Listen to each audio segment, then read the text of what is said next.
Hey guys, I'm often asked by people, where did you learn all this stuff? And the answer is now on my website. I have spent years exploring the topics you see on my channel, and I am creating an apologetics course that links to videos, articles, and books that have most influenced me. In this course, you will hear brilliant minds from our modern era, as well as luminaries of the past, as they explore deep and important questions. Without a doubt, the ideas in this course have changed my life and deepened my faith. And that's why I want to share them with you. So please go check it out. Visit thoughtfulfaith.org and then click on the Apologetics course and start your journey today.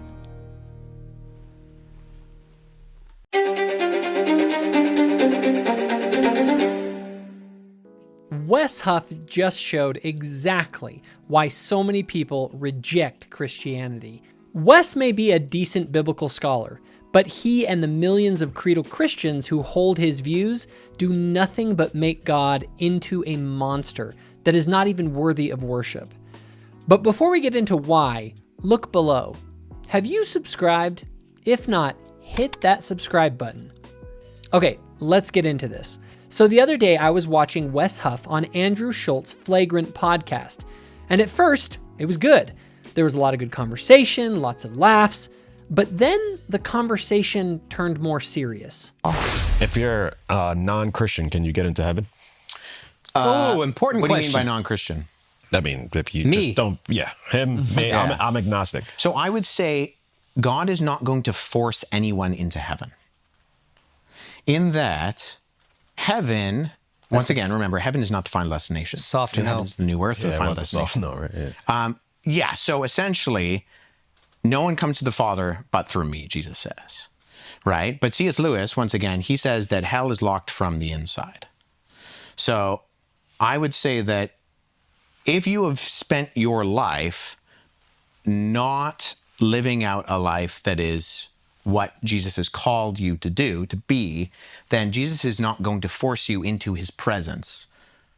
You're going to go. So Lewis also says, heaven is God's, or hell is God saying, thy will be done.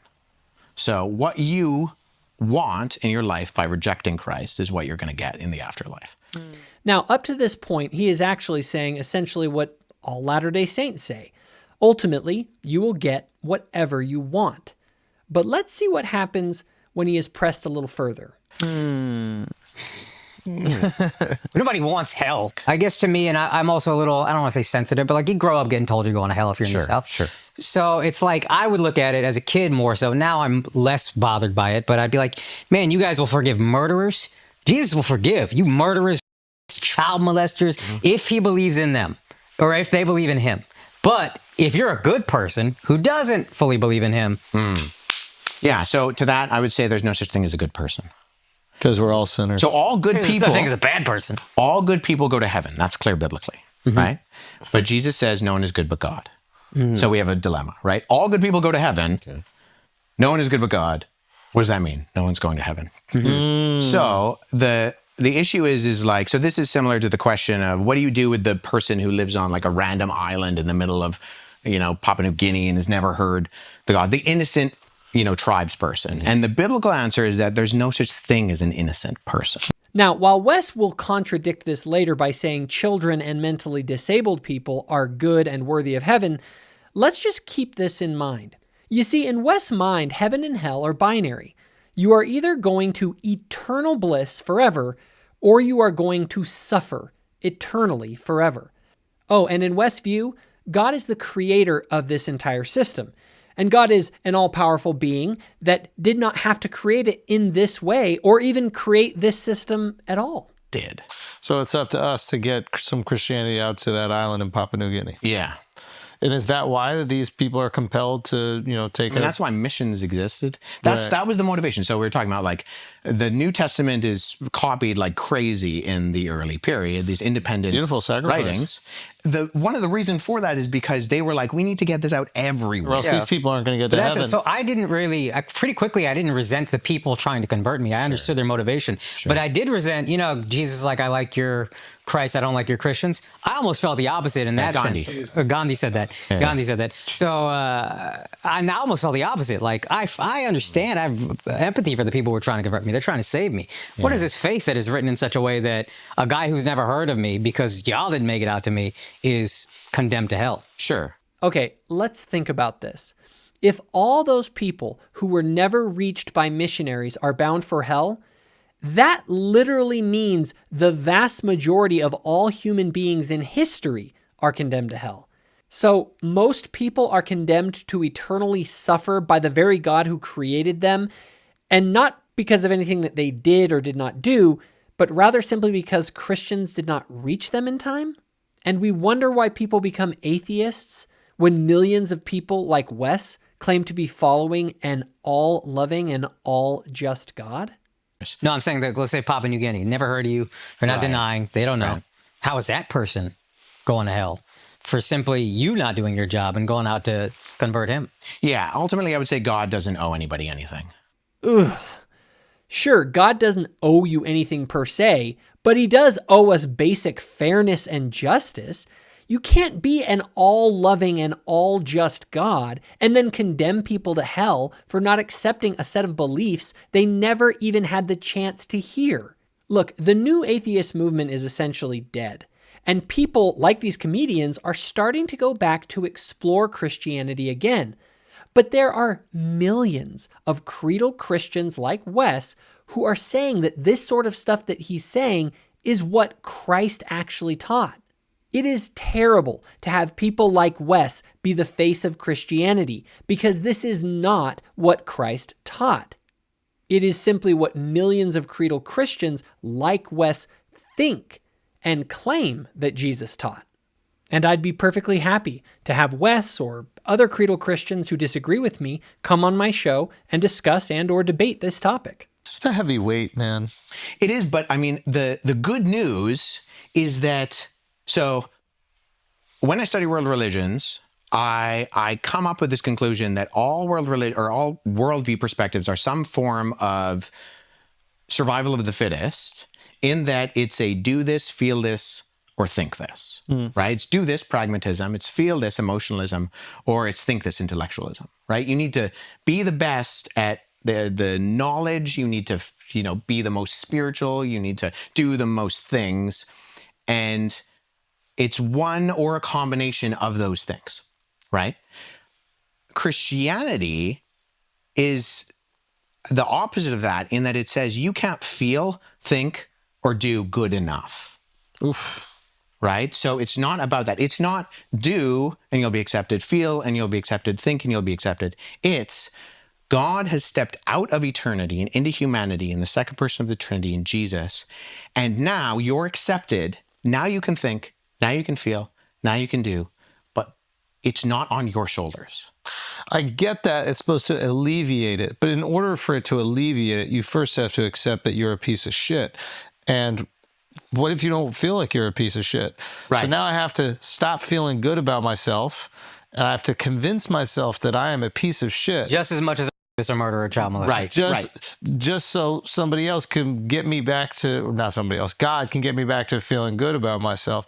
And I think that really works for people who feel like they're a piece of shit all the time.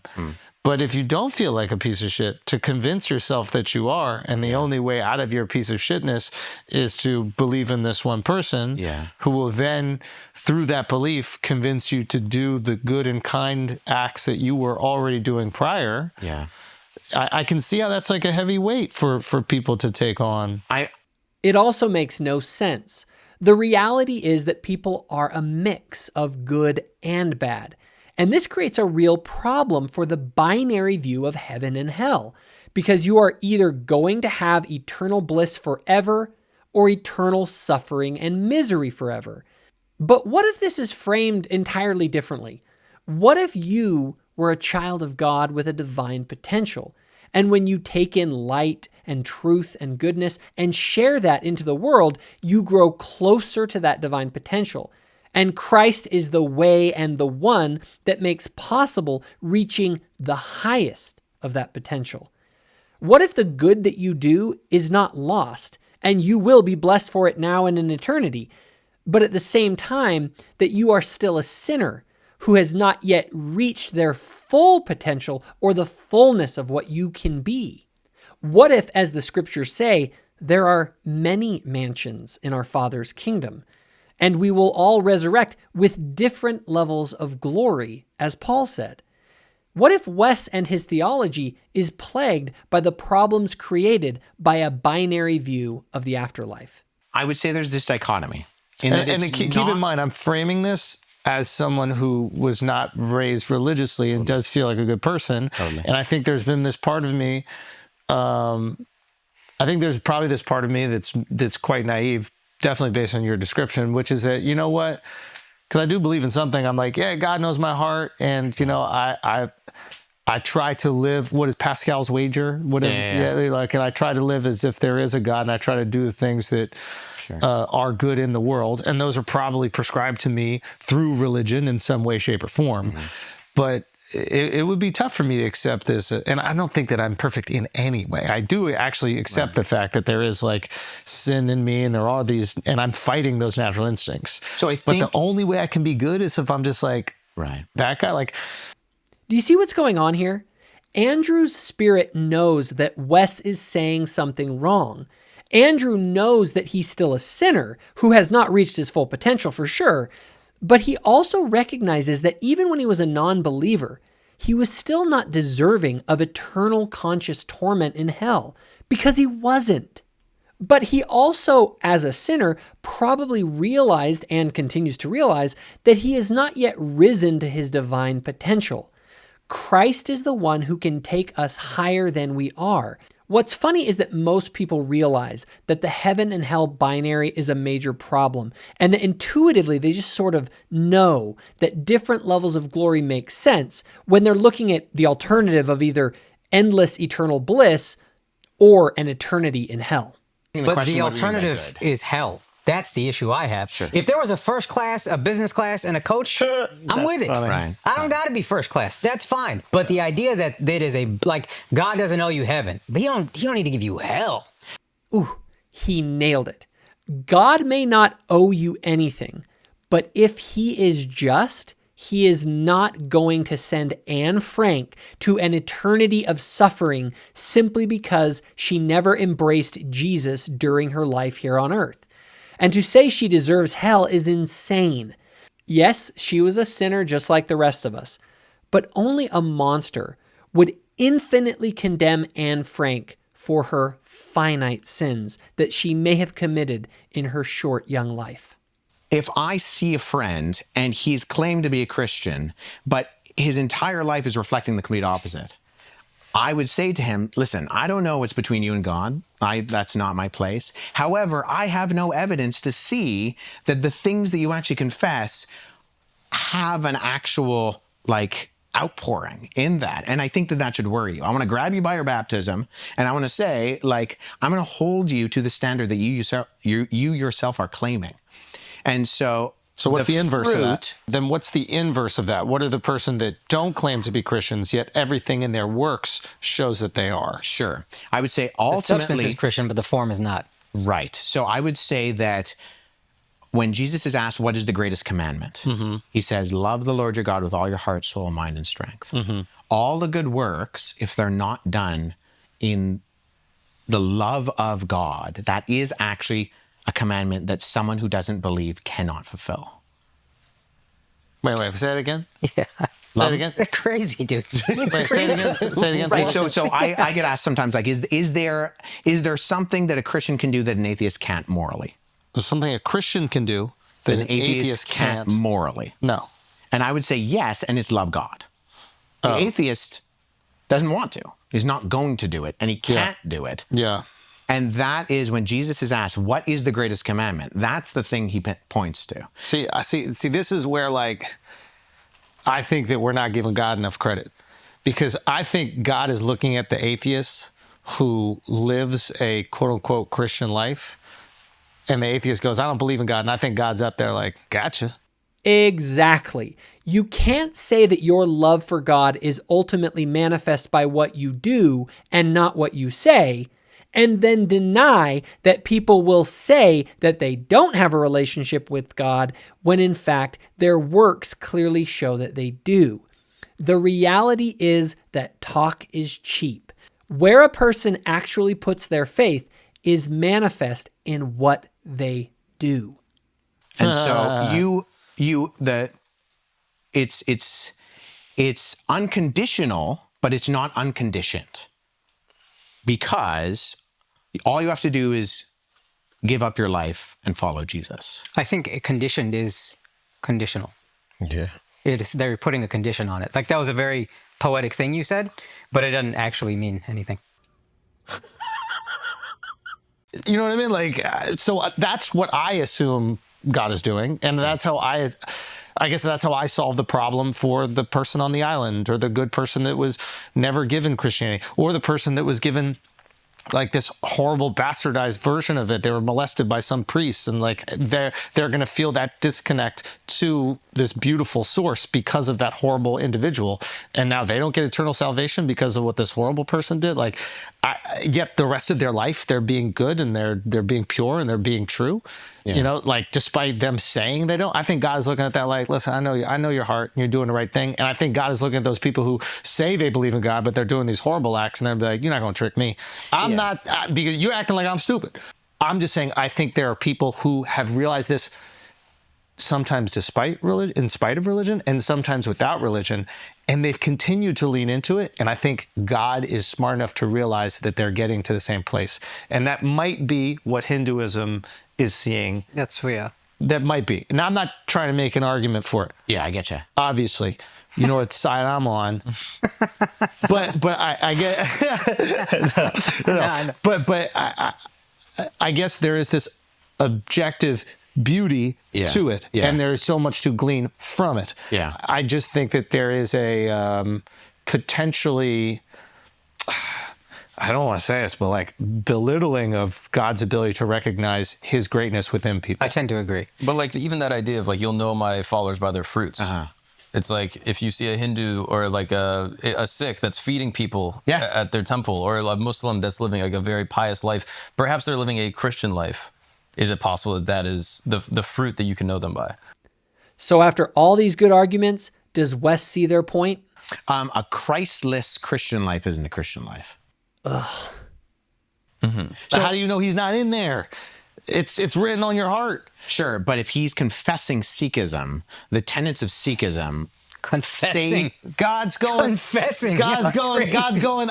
Listen, you could call it that. You're saying. I'm hating Christianity more and more. You moving me from Christ. That's okay. I was closer than I was an hour and a half ago. Do you not see how terrible this sort of insane theology of a binary heaven and hell leads people to staying away from or leaving Christ? It is truly terrible that we have people like Wes and the millions of creedal Christians who believe like him continuing to pervert Christ's true teachings. All it will do, and no pun intended, is resurrect the new atheist movement. The reality is the new atheist movement was caused in large part because of the millions of creedal Christians who, like Wes, not only believe that I deserve to be sent to hell, but who also say that the Church of Jesus Christ of Latter-day Saints is not even Christian. But if you want to see what Latter-day Saints like me actually believe about Jesus Christ, check out this video, where you will see the official teachings of the Church of Jesus Christ of Latter-day Saints about who Jesus is. And it may be different than you expect.